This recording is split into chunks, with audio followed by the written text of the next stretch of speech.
সেই পৰীক্ষাৰ এখন পেপাৰত ট্ৰেন্সলেট কৰিব দিছে translate the following sentence into mother tongue as per সেই মানে তো প্ৰথমটো মন নাম দিছে Dimpu Barua is a popular YouTuber. Hello' everyone, first নিউজটো হৈছে এজন গুৱাহাটীৰ ল'ৰাৰ বিষয়ে।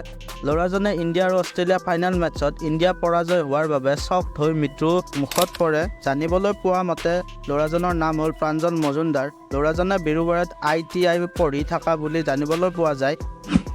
নেক্সট নিউজটো হৈছে ডিম্পুৰ বিষয়ে। বেচিকেলি গোলাঘাটৰ এখন স্কুলত এক্সাম পেপাৰত ডিম্পুৰ কুৱেশ্যন আহে। তাক লৈ ডিম্পু দাই ইনষ্টাগ্ৰামত কি ষ্টৰি দিয়ে আপোনালোকে চাই লওক। হে দোস্ত, গোলাঘাটত মানে পৰীক্ষা চলি আছে ক্লাছ 10ৰ।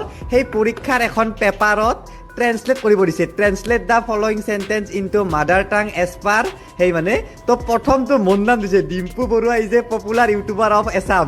এইটো মানে অসমীয়াত ট্ৰেন্সলেট কৰিব দিছে। তাৰপিছত এইবিলাক আৰু কিবা কিবি দিছে। বাপৰে, মোৰ নাম তাকো পৰীক্ষাত।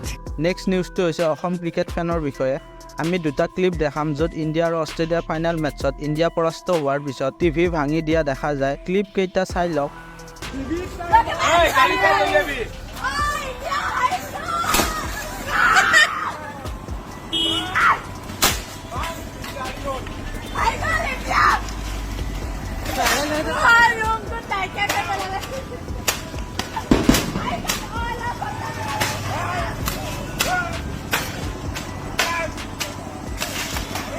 India!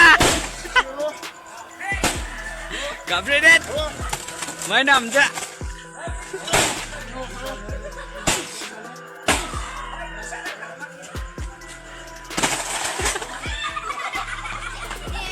নেক্সট নিউজটো হৈছে ইণ্ডিয়ান ফুটবল টীমৰ বিষয়ে। আজি 7টাৰ পৰা ইণ্ডিয়া কাটাৰৰ বিৰুদ্ধে ৱৰ্ল্ড কাপ কোৱালিফিকেশ্যন মেটচ খেলিব। হোপ ইণ্ডিয়া ৱৰ্ল্ড কাপত চিলেক্ট হৈ যায়।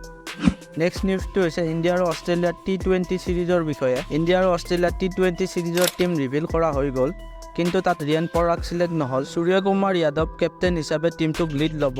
তাৰপিছত 20 নৱেম্বৰতো গুৱাহাটীত এখন মেটচ হ'ব। Thank you for ৱাটছিং।